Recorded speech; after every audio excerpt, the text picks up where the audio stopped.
Good afternoon and welcome back, everybody, to another edition of the B&H Virtual Event Space. It brings me much pleasure to welcome back everybody's favorite, Tony Gale. Tony, welcome back. How are you? I'm well, thank you. How are you? Doing absolutely wonderful. I think I said it in the green room, but I'll reiterate it again. I was starting to get Tony Gale withdrawal. So it's good to see your face and hear your voice again. Just want to give a special thanks to our sponsors over at Sony, as always, for allowing us to get together with Tony. He's going to be talking about getting started with your Sony camera. So hopefully, if you're here, you have a Sony camera. If not, there's a place you can go to get one if you're thinking about it. But this will probably apply to other things as well, I'm sure, and carry over in some senses. But without further ado, I'm going to pass the torch over to Tony. If you have any questions for him, make sure to get him in Q&A on Zoom, otherwise the comment section, and I'll see you in a little bit, Tony. Thank you, Scott. Hi, everybody. As Scott said, I am Tony Gale, and today I'm going to be going over getting started with your Sony Alpha camera. In addition to being a Sony Artisan Imagery, and again, thanks to Sony for having me, because without Sony and B&H, I'd just be talking to myself in the corner, and that's not good for anybody. In addition to being a Sony Artisan of Imagery, I'm a BenQ ambassador, a Manfrotto ambassador, and an X-Rite Colorati. I'm a commercial photographer based in New York City, mostly photograph people and portraits for a variety of editorial, corporate, and advertising clients. All right, getting started with your Sony Alpha camera. For those of you who've seen my presentations before, I almost always talk about this. We are in an amazing time to be a photographer or a filmmaker. The cameras and the tools we have available to us are incredible. We're able to do things that were difficult or completely impossible not that long ago. I mean, the fact that we can just shoot video, just put the red button on your camera and start taking video instead of going and buying Super 8 film or 16mm film and having 3-minute lengths of film and running it through your camera and then processing it and then, you know, trying to edit it by hand by cutting it, or by you know, shooting stills, and you buy all your film and then you take it to the lab and then you wait and then you realize that you did something terrible, and those 6 rolls of film that you just spent $200 on the film and the processing, that everything you did was wrong and you had no way to know. All of that is better now. It's amazing. And to give you a sense, this is the Minolta 7000 with integrated autofocus and automatic film advance. This is the first camera with autofocus and automatic film advance. It came out in the 80s. It's amazing what we can do now. I'm going to be talking about Sony Alpha camera specifically, obviously getting started with your Sony Alpha camera. There will be some things that might be broadly applicable, but a lot of it is very Sony specific. I'll be talking about different models. I can't, of course, talk about each model individually because there's too many. So for example, if you go to B&H and look for full frame Sony mirrorless, you have, what is this, 11 options. You've got a bunch of medium zoom lenses, full frame. You've got APS-C, a bunch of options, APS-C medium zoom lenses. There's a lot of choices out there, but I'm going to try and cover in broad strokes as much as I possibly can. One thing actually to very first start with, when you are looking at lenses and cameras and you're looking at, you've bought your full frame or you bought your APS-C camera, one of the things that I see often in various Facebook groups is someone buying the wrong lens for the wrong camera. So if you have a full frame camera, you need a full frame lens, or you can run into issues with vignetting and various things. If you have an APS-C camera, you can have a full frame lens or an APS-C lens. And with Sony, the way to tell is full frame will say FE. So if you look here, all these prices were correct as of a couple of days ago on B&H. When you look at the description of the lens, see the upper left, it says Sony FE 2470 2.8 G master. FE is F for full frame, E for E mount. When you look at APS-C lenses, it just says E. So if it's FE, it's full frame. If it's just E, APS-C. Then you've got cards. You bought a camera, you've got to record those pictures to something. You could theoretically shoot tethered to a computer and never use a card ever, but that's probably unrealistic for most people. There's a lot of options out there for SD cards. Or if you have one of the newer cameras like an Alpha 1 or an S3, you have the choice of SD cards or CF Express Type A cards. Another thing that I frequently see people a little confused by is there's more than one type of CF Express card. They're not interchangeable. If you're shooting with a Sony mirrorless camera that takes CF Express cards, it's only Type A, not Type B. And then if you're going to do SD cards, you've got a lot of options, or cards in general. You have your G cards, your M cards, your CF Express cards. When you're looking at a card, when you're trying to decide what to buy, because I also frequently see that as a question, you know, what's the best card to buy for my camera? That answer, like everything, is sort of, it depends, because it depends on how you photograph or what kind of video you make. If you only photograph, let's say, architecture, and so you take a picture and then 20 seconds later you take another picture, and then 20 seconds later you take another picture, and you're not photographing very fast, the speed of the card doesn't matter very much in the camera. If you're shooting sports, or if you shoot very, very quickly, the speed of the camera does matter in camera. So when you're looking at a card, you want to look at the read speed, the write speed, and also the V speed. So if you look on the Sony card, the Sony Tough card, second from the right, you see how it says V90? That is a fast sustained write speed. And then you can see that the M card, the one with the red M, is V60, and then the E card is V60. So those are a little bit slower. You also have, you can see 300 megabits per second read speed, 299 megabits per second write speed, and then slower on the other two.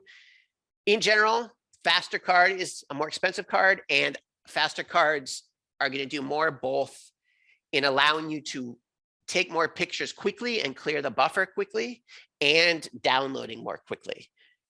If you don't shoot quickly, you don't need a card that writes quickly. And if you're not in a hurry to download, maybe none of that matters. Sony also has the Tough cards. You can see where it says Tough in yellow there. Those are cards that are more robust. They're designed to take more abuse, more temperature variation. They're less likely to break if you accidentally step on them, things like that. I only use Sony Tough cards because while they're a little bit more expensive, I'd rather have something that if something goes wrong, I'm minimizing the chances of things going really wrong. Then another thing to think about is if you are shooting with a newer Sony full frame camera, it can handle UHS-2 cards, which are faster cards. If you're not sure what you have, if you look on the back, you see on the right, it's just got the one row of metal there, and on the left it's got two rows. UHS-2 is on the left, UHS-1 is on the right. UHS-2 is a faster card system. However, if you're using something like an Alpha 6000, a UHS-2 card will work fine in it, but you won't get the speed boost. So if your camera supports UHS-2, I would encourage you to get UHS-2. If it doesn't, you might want to buy UHS-2, so when you upgrade at some point, maybe that camera will, but it's not that important. All right. So there's a lot of cameras, a lot of lenses. We're going to start by talking about some of the lens quirks. This is a Sony 200-600 zoom. If your lens has this button on it, that's designed to be a focus hold button. However, you can customize that in your menu to be almost anything you want. Before, Sony cameras supported all on 100% of the time eye autofocus. When you needed a button to start eye autofocus, a lot of people would customize this button to do that. With the focus hold, it's designed that you can focus, hold the button, and then move the lens, and the focus won't change. But you can customize it to do almost anything you want. If you have a lens with more than one button on it, it's effectively just one. You can't customize, if there's, say, two buttons, the two focus hold buttons to do different things. They all do the same thing. Then you have the AF/MF switch, that's autofocus or manual focus. You have a focus limiter on some lenses. The focus limiter allows you to tell the lens that you don't need to waste time focusing on the entire area that you can focus on. So in theory, it should be a little faster. For example, you can see on the left is full, in the middle is 10 meters to 2.4 meters, and on the right is infinity to 10 meters. If I know I'm photographing something that's 40 feet away, then 10 meters to infinity, I can switch it to that and it'll be slightly faster because it knows it doesn't need to think about focusing closer. Then you have optical steady shot, which is the image stabilization. That's what allows you to handhold your camera and get a sharp picture at a lower shutter speed than you might otherwise be able to.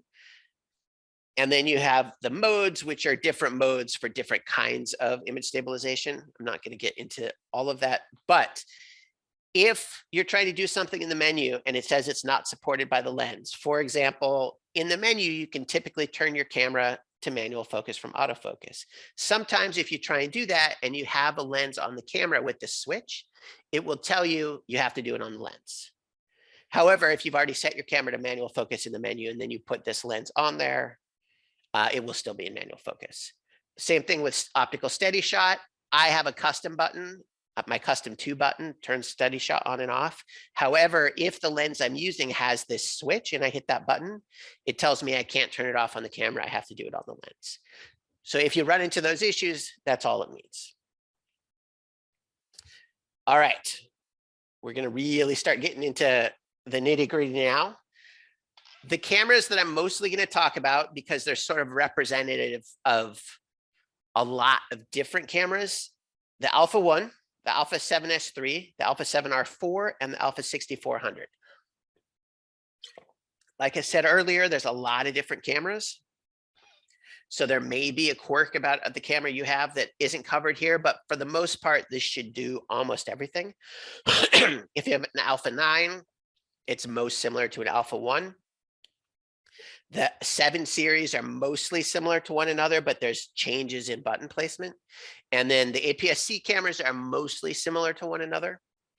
If you have an older one, like a 5100, it's quite a bit different, but 6000 and up, they're mostly similar. All right, so first things first, the on-off switch. Hopefully you already know where that is. Shutter button, same thing. The multi-interface shoe, the hot shoe.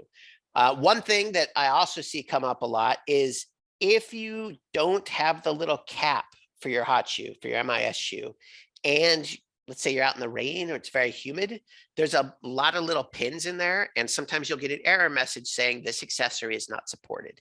That's typically because you got some water on those pins. I really encourage you to, if you don't have that cap, I'm sure B&H sells them, get a replacement cap. I have about 15 of those because I lose them all the time. I just buy them in bulk. They're not very expensive, so that I can always put it back on when I lose it, because I take it off, I put it in my pocket, I forget. But if you're shooting in the rain, because it's designed, the MIS shoe is designed to do a lot of things, it can't protect itself if you take that cap off. And what that's for, so there's obviously the hot shoe for a speed light or for a flash. We're all used to that, or for a transmitter for your flash. You know, you put your Profoto or your Broncolor transmitter or whatever, you put your speed light on there. But the MIS shoe, multi-interface shoe, also allows for other things. For example, with this adapter, I can get an XLR input. If you shoot video and you have a more professional microphone, you may have an XLR microphone. It allows me to get XLR inputs into my camera instead of needing something like an FX9 or a full cine camera. It does that and puts it through to the camera through the MIS shoe, through all those pins. So it's both a hot shoe and an accessory shoe that does all sorts of cool things. If you have this adapter too, it gives you uncompressed audio. It's better quality audio than going in through the audio input jack. And to give you a sense of it, I mentioned all the pins. You can see the speed light on the right has several pins, but the audio adapter on the left has a lot of pins. So what it does has an impact on how many pins it has and how much information is going through. Also, if you have one of these, I would encourage you to make sure that you keep the cover that came with that, because you don't want to toss that in your bag and get one of those pins bent because you weren't paying attention and your keys scraped it or something. Make sure you have the little cap, just this little thing that I just dropped. I'm sure you can get those at B&H as well. I also have 10 or 15 of those because I lose those all the time. All right. You've got that. Now you've got your mode dial. So your mode dial may or may not have a button on it. So you can see on the Office 6400, you just turn it. On the others, it has a button that you have to press to rotate so that you don't accidentally turn it. The mode dial is what allows you to change the basic settings on your camera. Depending on what camera you have, you're going to have some different choices. You've got manual, M, that you're setting the shutter speed, you're setting the f-stop. You have S, which is shutter priority. So you're setting the shutter speed and the aperture is set by the camera to give you a correct exposure. You have aperture priority where you set the aperture and the camera sets the shutter speed. One thing to keep in mind is if you're photographing in a situation where you're, I don't know, walking around, going inside, going outside, it's really dark, it's really bright. If you're in shutter priority, you may have an issue where there isn't an aperture that will give you a good exposure. Maybe it's really dark inside, and you're at 1/25th of a second on your shutter, and so you go inside and now you need f1, and the lens doesn't go to f1, and so you can't get a good exposure. Or you're at 1/30th of a second, you go outside, and now all of a sudden you need f45 and your lens doesn't go to f45. That's something to keep in mind as a possibility when you're on shutter priority. When you're on aperture priority, there is almost never a shutter speed that won't work with that aperture. So if you're at 5.6, your shutter speed, depending on your camera, is going to go up to 4,000 or an 8,000th, or if you're an electronic shutter, up to 30,000th, all the way down to 30 seconds. There's more likely to be a shutter speed that will work with any given aperture than the reverse. So when I'm walking around New York City or traveling somewhere, I'm typically in aperture priority. Then you have program. Program will set both your aperture and your shutter. You have video. You don't have to be in the video setting to have your camera shoot video. If you hit the video record button, it will just start going. But if you do go into video, it will show you what the video crop is on the viewfinder and in the viewfinder and on the screen. And it makes it a little easier to control things. You have green auto. Green auto is going to switch you into JPEG and do everything. It's going to set your ISO, your aperture, your shutter speed, all of it. If you're in a situation where you just don't know what to do, nothing wrong with green auto. And then you have intelligent auto, which is not on the newer cameras. The one here on the left is an A6000, which I use because it has it. Intelligent auto will take more than one picture and try and blend them together. Or wait, maybe, actually, I'm sorry, that's superior auto. Will take more than one picture and blend them together. And then you have scene, also not probably on the full frame cameras, which is where you say, I'm photographing a landscape, or I'm photographing a close-up, or I'm photographing a portrait, and the camera tries to give you settings to make that easy. Then you have sweep panorama, which the full frame cameras had up until the 3 series, I think. The Alpha 7R2 had it, but the Alpha 7R3 didn't. Sweep panorama is a feature that just allows you, your phone may have it, to move the camera. It'll take a bunch of pictures and stitch them together. It's a fun feature to have. It's only going to do it in JPEG. And it's going to be, while very wide, not very high. So you can see on like an Alpha 6400, normally those files are 6,000 by 4,000 pixels. Sweep panorama is 8,192 pixels by 1,856 pixels. So it is very horizontal, but it's not a large file because you're losing a lot of that height. Then you have memory recall. It's where you can set settings, set it to memory recall, and whatever settings you told it to do, it will just automatically go back to them. The newer full frame cameras have slow and quick, which is a video setting. It allows you to shoot fast or slow motion. So if you want to shoot at 120 frames per second, you might want to go into slow. If you want to shoot at 1 frame a second, which is sort of like a time lapse, you could do that in quick. And then in between, I think it's 1 frame a second, 4, 8, 15. You've got some options. And then similar to the memory recall on the Alpha 6000, you've got 3 memory settings on some of the full frame cameras. As I mentioned, you're taking pictures, you're panicked, nothing's working right. Just put it into green auto. If you don't have the time to really troubleshoot, you're somewhere cool, something cool is happening. You either take the picture now or it doesn't happen and something's wrong, just put it into green auto. All right, next we have the front dial, which is just below your finger when it's on the shutter. And the rear dial, which is depending on the camera, my lines don't really go to the right spot. Depending on the camera, it's in a slightly different position, but the front dial and the rear dial are what will control your aperture and your shutter speed. You can reverse them in the menu if you prefer one or the other to do each thing. If you're an aperture priority or shutter priority, it's only going to control the one that you control. You have a custom 1 button, custom 2 button. I'll talk about that a little later, but those can be customized to almost anything. There's, I don't know, 80 options or something, just some absurd number of choices. My custom 1 is live view setting effect on and off. My custom 2 is optical steady shot. My custom 3 on the cameras that support it is pixel shift. It just depends on what you need. One great thing about the Sony cameras, and as we keep going, you'll see there's a lot of buttons. Almost all of those buttons can be customized to do almost anything. So if you're new to Sony and you're intimidated by the menu, which I don't think is that bad, but it's hard when you're switching to a new camera. You can set almost anything, so it's just a button push away instead of digging into the menu. Video record start. If you're on an S3, the video button's in a different spot. It's where the custom 1 button is, although you can customize that too. The focal plane indicator. So if you've ever looked, you can see that little sort of circle with a line on it, or on the Alpha 1 or the Alpha 9, it's 2 lines next to your viewfinder. What that does is it tells you where the focal plane is.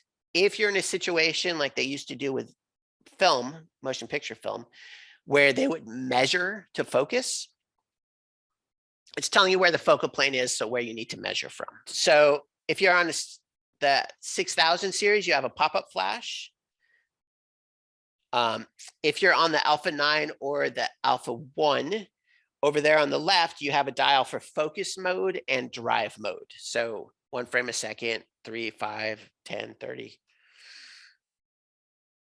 All right, moving on to the back.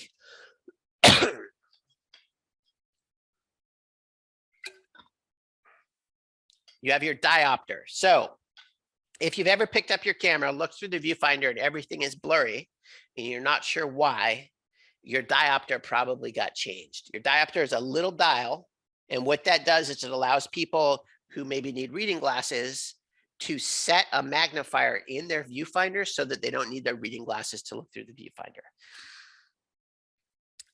It's a nice feature to have. It's great.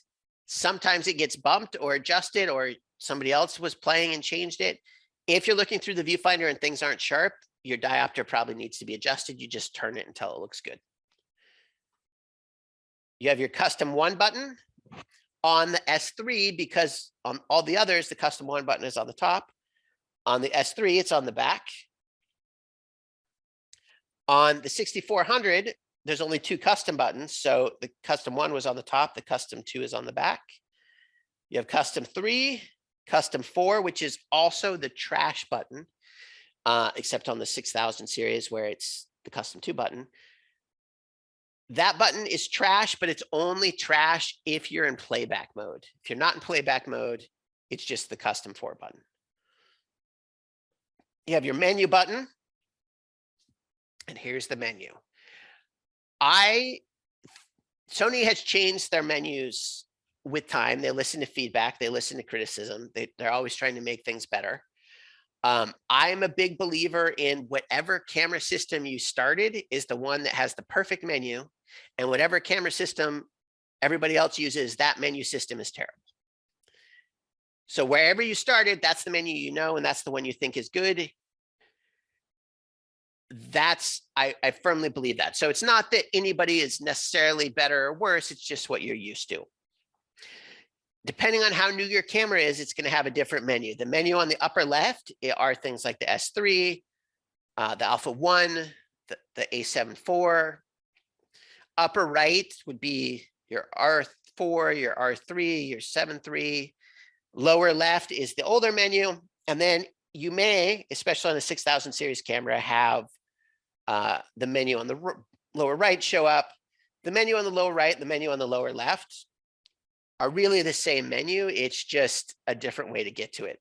If you click the setup button on the lower right, it will just bring you to the toolbox. You can see that the camera settings is the camera, same as on the on the one on the left, the gear, they're all the same. It's just a different way to get to it. And I will talk more about the menu in a little bit. Yeah, video record start. On most cameras, most full frame cameras now, it's the red button just to the right of the viewfinder. On older cameras and some of the APS-C cameras, it's on the right there.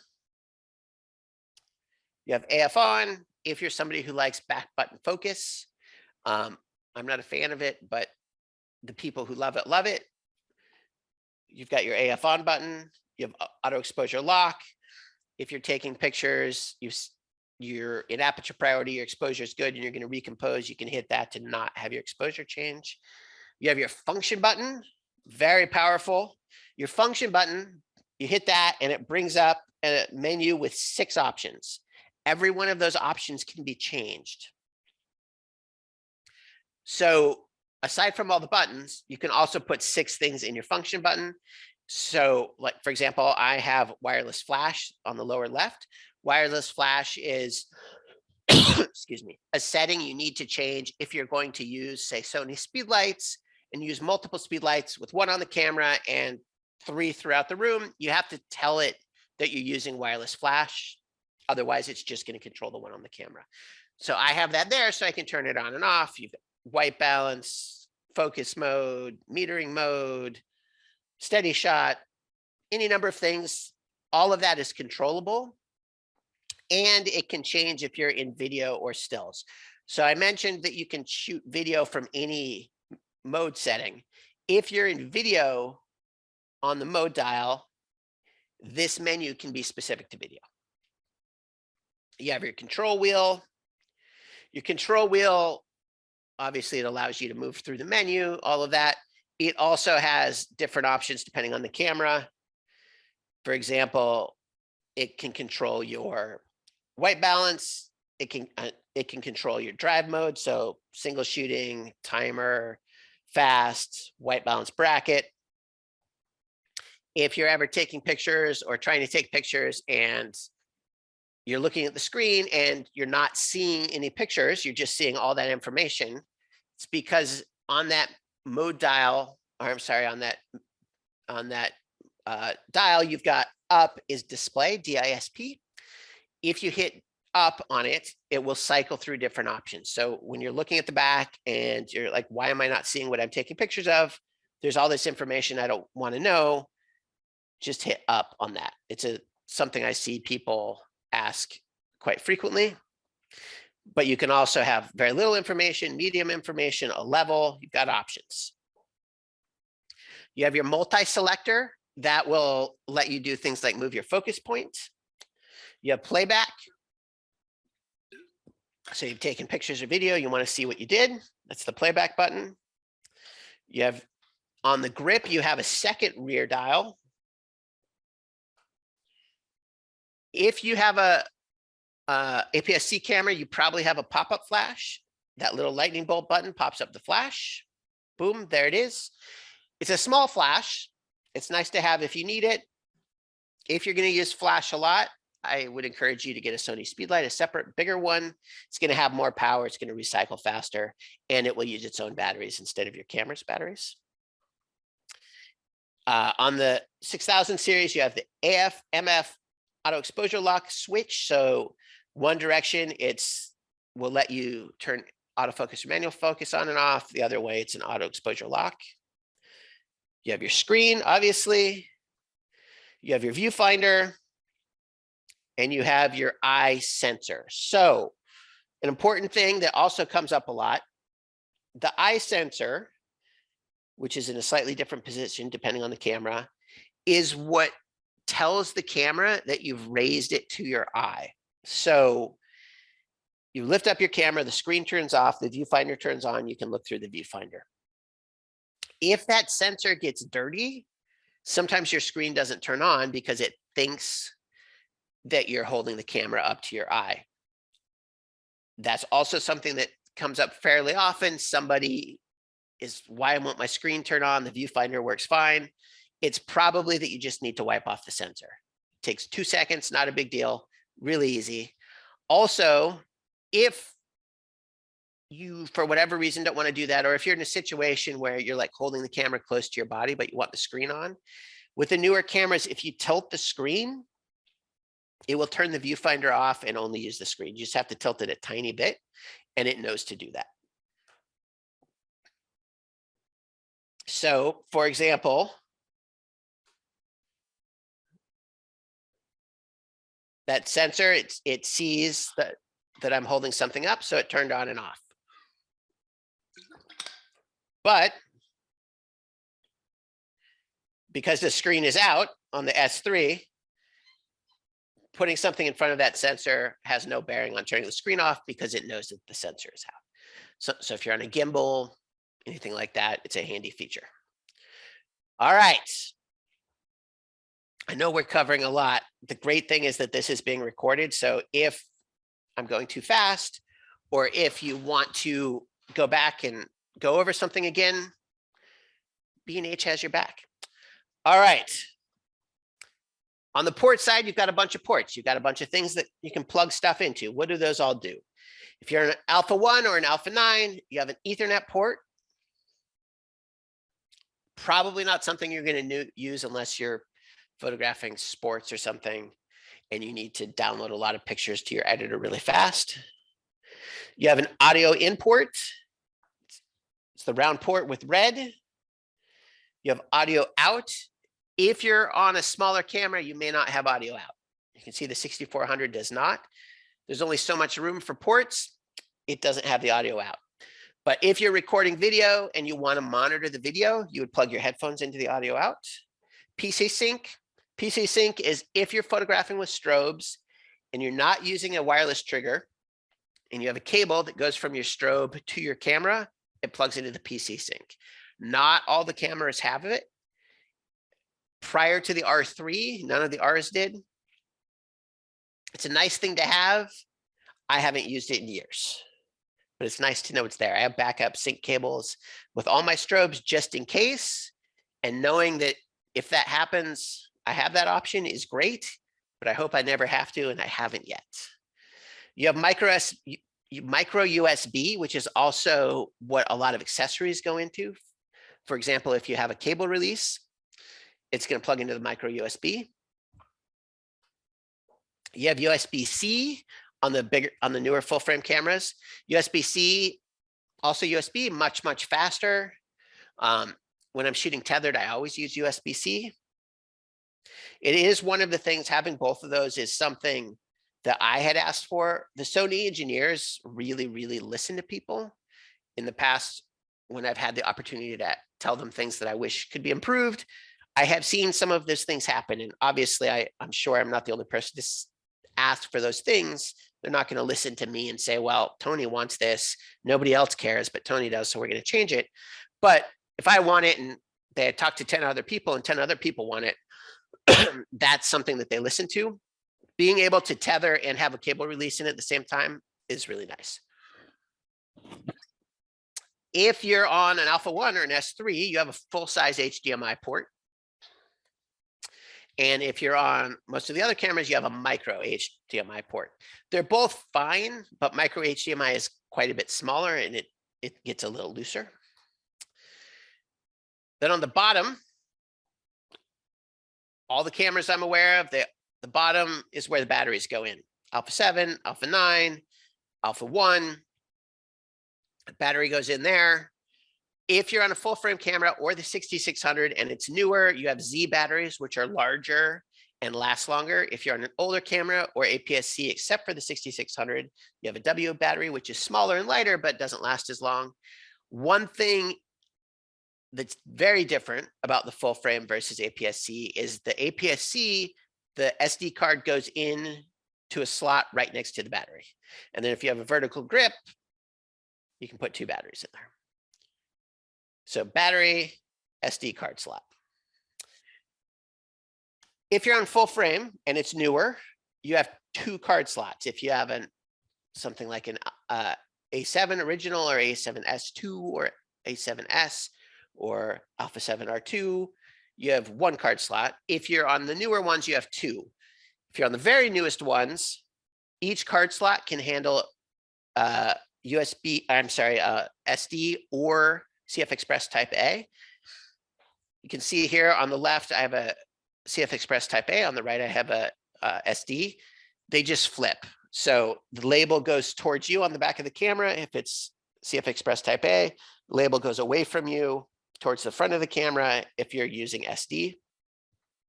You do want to pay attention to which slot is which. The newer cameras, the slot 1 is on the top, slot 2 is on the bottom. But the older cameras, like the R3, it was reversed. Just when you're formatting your cards or doing anything, just make sure you know which one is which. And then, of course, because I didn't cover it on the top, if you have a vertical grip, you've got your shutter button, you've got your capture, your custom 1 and custom 2. All right. The Sony menu system is grouped roughly by topic. So the photo stuff is together, the video stuff is together, the playback stuff is together.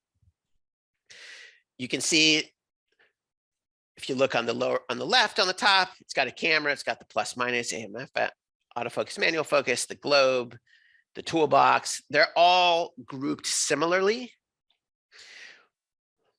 One of the first things that I recommend when you get a new camera, or if you're just starting out, make sure that the image quality is set to what you want it to be. It's one of the very first things in the menu. Every time I get a new camera, first thing I do, go in and change it to RAW. You don't have to shoot RAW. You can shoot JPEG. There's nothing. Or if you have a newer camera that'll do the HEIF format, you can do that. I prefer RAW because it gives me the most flexibility. It allows me to make mistakes and recover that. But if you shoot JPEG or whatever, that's fine. Just make sure that it's set how you want. Make sure that you're set to extra fine quality or whatever. Make sure it's the right one. You might want to turn long exposure noise reduction on or off. Long exposure noise reduction, if you're photographing, say, stars or something at, in very, very dark with a long shutter speed, I think it's a second or longer. What that does is, let's say you have a 15-second exposure, you take a picture, exposes for 15 seconds, then for another 15 seconds, it does a black exposure. It looks where the noise is, and it uses that information to remove noise from your 15-second photo. It's very effective. It's a great feature. The downside is, let's say you're doing a 5-minute exposure with a cable release. You take a picture for 5 minutes, and then you can't do anything for 5 minutes while you wait for the long exposure noise reduction to do its thing. What you want to do, it's up to you, but either way, make sure it's set how you want. I turn off auto review. Auto review is the feature that you take a picture and it immediately pops up on your screen so you can see what you just shot. That slows me down, so I turn it off.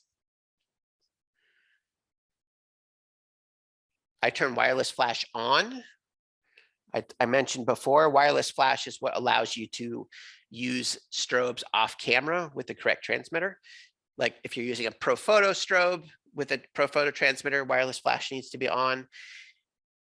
There are other transmitters that it doesn't seem to matter, but just make sure whatever it is what you want. I did ask the engineers once if there was a reason to turn wireless flash off.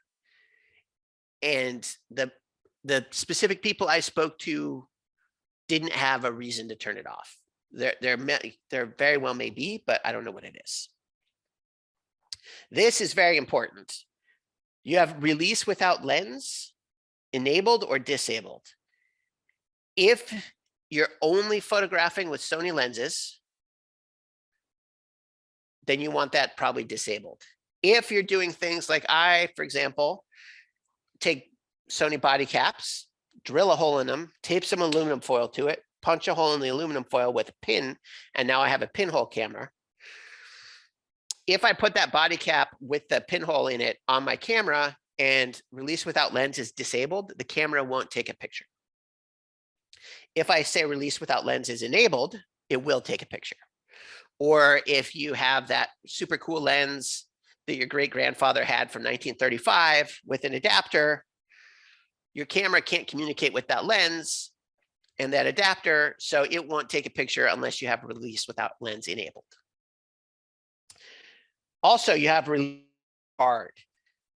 For almost everyone, you're going to want that disabled. I just saw somebody post on Facebook recently who'd taken a bunch of pictures, didn't have a card in the camera, and they wanted to know how to get those pictures out of the camera. And the answer is you can't, because they're not anywhere, they're gone.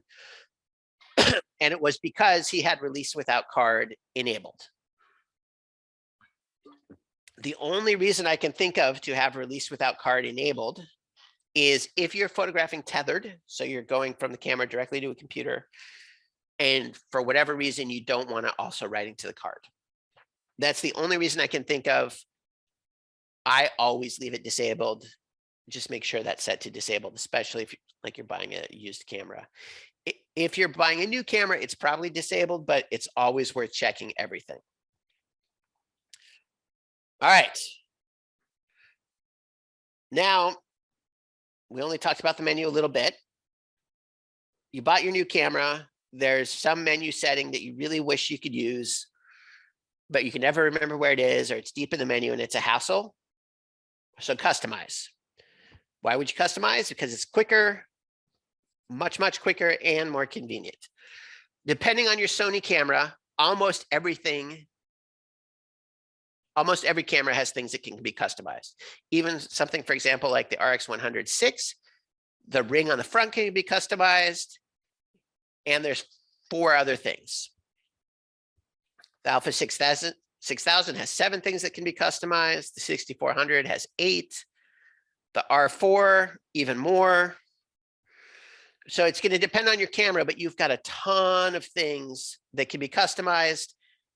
It's easy. You just go into the menu to the customize section and you scroll through until you find what you want. So for example, I mentioned that my C3 button is set to pixel shift on my Alpha 7 R4, my Alpha 7 R3, and my Alpha 1. It's the easiest way for me to get to pixel shift. I can just hit that. I have steady shot on and off. I have live view setting effect on and off. The reason for that, for live view setting effect to be customized, is if you're using strobes and you're using a transmitter that is not smart, so it doesn't have the multi-interface shoe pins, it's not Sony dedicated, your camera doesn't know that you're shooting with strobes. And because when you're shooting with Sony mirrorless, you're getting a live feed of what your exposure is going to give you. So let's say you're shooting in the studio, 1/25th of a second, ISO 100, f11. Everything is going to be dark because it doesn't know that you're using strobe. There's no way for it to know. So live view setting effect turns that off and it just makes everything bright. That's why I have that customized.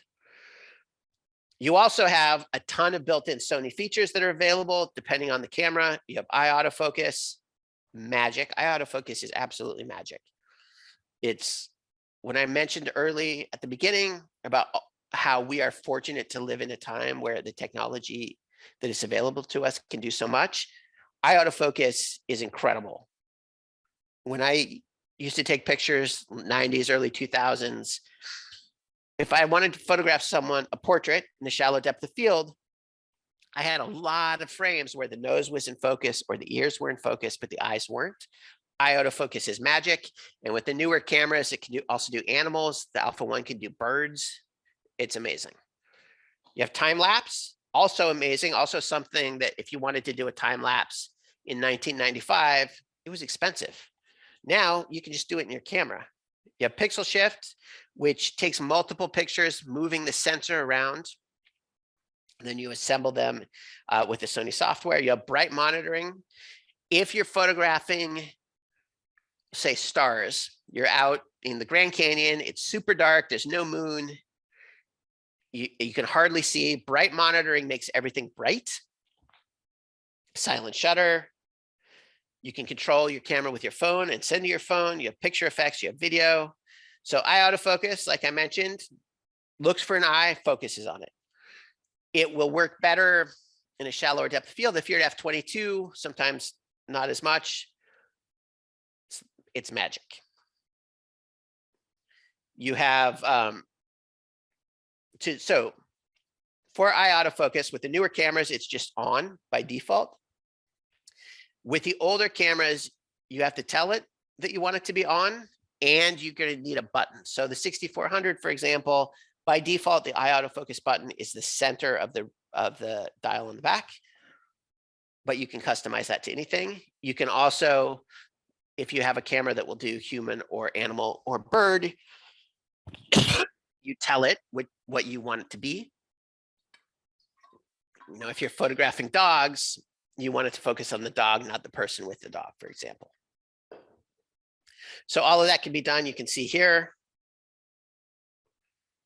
So animal eye autofocus on this, I think it was an elk in Yellowstone. And that's impressive. It's really, really cool. It's so cool. One of my favorite things. You have time lapse, interval shoot function on newer bodies. If you have an older body that supports the Play Memories mobile app store, there's also an app. I prefer the newer option because the App Store wanted it assembled in camera, and I don't want it to assemble it in camera. I want to be able to assemble it myself and adjust the exposure, shoot it raw, and all of that. If you're on the newer menu, it's under drive mode. Drive mode, bracket settings, interval shoot function. If you're on something like the Alpha 7R4, it's there on page 3 of 15, interval shoot function. You go in there, you turn it on, you tell it what the shooting interval is, which is the time between shots, and you tell it the number of shots you want it to take. It will tell you if I'm shooting every 10 seconds for 300 shots, it will take 49 minutes and 50 seconds to do that. And if I change the shooting interval or the number of shots, it will tell me how long that will take. So if you know you only have an hour to shoot a time lapse and you want it to be however long, you can use this to help figure it out. You may or may not want to turn on silent shoot in interval. I usually do because that means that the shutter's not moving and nothing moves around as much. And you can see time lapse, pretty cool, very fun. Like why not? It's cool. If you're thinking about doing video, it's an easy way to get started. And you can do fun things like this. You have silent shutter. Silent shutter is no mechanical shutter. So it's just electronic shutter. So the camera shutter makes no noise. You may have beeps and things that you can turn off in the menu, but the shutter itself will make no noise. Depending on what camera you're on, it's in, it's always in a similar spot. Like you can see for the two on the left, second over from the left, on the S3 and the Alpha 1, second one down, shutter silent, just turn it on and off. There are some pros and cons. If you're in silent shutter, depending on your camera, you may get some banding if you have weird lights. Like let's say your grandma's house and she has a cheap LED light bulb, you may get banding. It may do funny things. Older incandescent lights won't do that, but the newer inexpensive LEDs might. If you're getting banding, usually if you lower your shutter speed, so you go from 1/25th to a 60th, for example, you might get rid of it, but you may have to go to mechanical shutter. You have control with smartphone or any iOS or Android device. I use this all the time. I do a lot of commercial shoots, as I mentioned. I'll set things up. If I don't have a budget for an assistant, I'll set everything up. When whoever I'm photographing walks in, I have to be ready, right? I can't make them sit there while I fuss and change things. So what I will do, set everything up and then do tests with this feature. Where it is varies. So it's typically under the globe, or if it's an older camera, it's the 4 boxes. Control with smartphone, turn it on, go to connection, turn it on. It brings up a QR code that you can use with your phone, or you can hit the trash button and connect with password, which is what I typically do because then it just remembers it. It gives you the network name, the password. You just go to your phone, go to settings, go to Wi-Fi, look for that network, put in that password. And there you go. You download Imaging Edge Mobile. It's free. You download it, you start it up. Hopefully you downloaded it before you did all this. Start it up, start remote operation. You can take pictures, you can change settings. If you take a picture and you're saying RAW, although be careful on the older cameras, you have to go into camera. With the newer ones, it's not an issue in my experience. You go in there, you can change everything. You take a picture, it writes a RAW to the camera, and it sends a JPEG to your phone or to your tablet so you can see what you've got. Really cool feature. You can also, you take a picture, you want to send it to your mom or social media or whatever. You can take a picture and send it to your smartphone without necessarily using control with smartphone. You take a picture, you pull it up on the back. On the back, you can see the function button. It has what looks a little bit like a phone with an arrow. When you're in playback, you hit that function button. It brings up the send to smartphone menu. You can say just the picture that you have, all pictures taken that day, or multiple images that you select. You select it, it starts the Wi-Fi. You do the same thing as before. You connect your phone to that Wi-Fi network, and it sends it to your phone. There are people who are annoyed that when you do this, you have to connect it to the Wi-Fi, but that's because your phone doesn't know that you want to connect to something. Right? You don't want your phone just connecting to things without you knowing it. And if you're at home or at work or somewhere where you're on a Wi-Fi network already, it's not going to automatically kick itself off the network you're on to connect to something else. You can also select multiple images, and then you just hit execute, and it will copy however many you selected. You also have creative style. Creative style is fun. It's also something I never use. It's only works in JPEG, but you could do RAW plus JPEG and have a JPEG that has it applied and a RAW that doesn't.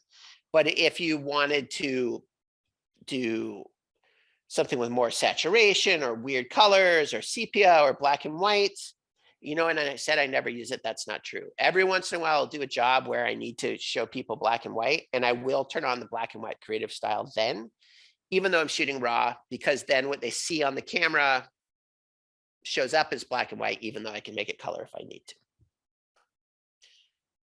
But there's a bunch of different things. Play around with them. I mentioned video slow and quick. So it's essentially an easy way to do a time lapse. Just go slow and quick. Go to your slow and quick settings. I don't have the 6400 on here because it doesn't have slow and quick. Slow and quick settings, you can see on the S3, the Alpha 1, the Alpha 7 IV, image quality S and Q settings, Alpha 7 R4, camera 2, slow and quick settings. You tell it what the record setting is. So I typically shoot video in 24p, but you can select 24 or 30. You tell it what the frame rate is. So 1 frame a second, 2, 4, 8, 15, 30, 60, 120. And you can also do a record setting of 60. So that was, first one was 1 frame a second. This is 120 frames a second. In the redwoods in California, super slow motion. Slow and quick is very fun. Seagulls, 120 frames a second. And then in between, 4 frames a second. More 4 frames a second. And then there's a ton more options. We're not going to get into them all, but I am going to be doing one of these in a little bit on some of the Sony built-in features. Star ratings, displays, group, eye autofocus, pixel shift, silent shutter we talked about. Custom white balance, menu focus assist, focus peaking, controlling with your phone, sending to phone, charge via power bank, all sorts of cool stuff. All right, that was a lot. Are there any questions? And if you want to follow up with me or Sony or look at cool stuff on Alpha Universe, this is how. That definitely was a lot, but like Tony said, I agree. You can always rewatch this by going to vimeo.com/bheventspace or checking us out on Facebook, BH Event Space. I just burned up my whole entire camera manual at this point, and I just threw it out the window while you're talking because you covered everything pretty much in my book. So there's still, I mean, this could have been 4 hours long. You just got to pick and choose. There definitely are pages that you could go through. I know the menu is long and intricate. So I think you did for an hour time length. You did amazing, Tony. Well, thank you. Know that we love having you here. I appreciate that. So I think you kind of addressed this, and maybe Melissa, if you're still here with us on Facebook, maybe you can kind of let us know. But she's having an issue. She's got an A7R III, and for some reason, the LCD screen isn't showing what she's shooting. It displays the menu, but she's wondering, is there maybe perhaps a setting that she's accidentally turned off, or maybe there's an issue with the viewfinder? I know you mentioned about it could just be needing to like wipe the viewfinder or something like that. Just your thoughts on what it could be. So that would be the first thing, but if the menu is showing up on it, so then it might be the display button that I mentioned, where if you hit up, it will cycle through. That could be. It's hard without having it in front of me. If I had it in front of me, I'd be like, oh, it's this. Yeah. But I would clean the sensor, the eye sensor on the back, and cycle through the display settings and see if that does it. Awesome. Wonderful. So Melissa, hopefully you stuck around. You heard that. Let us know if that works. If not, well, come back. Tony's going to be back soon, and you can let us know, and we can try to figure that out. But Tony, I want to thank you again for being here, as well as Sony, our sponsors for the event, for setting this up. Like Tony mentioned, we'll be seeing him back, thankfully, a little bit more frequently over the next few months. So that's the good news. Unless you're not a Tony fan, in which case I have to ask why? Why not? Tony's the best. He's our favorite. Well, thank you. Yeah, we love having you. So thanks again, Tony, for being here. We really appreciate it. We got all his socials up, so check him out, give him a follow. But for everyone else, that's all the time we have today with Tony. This has been another edition of the B&H Virtual Event Space. We'll catch you next time. Thanks, everybody.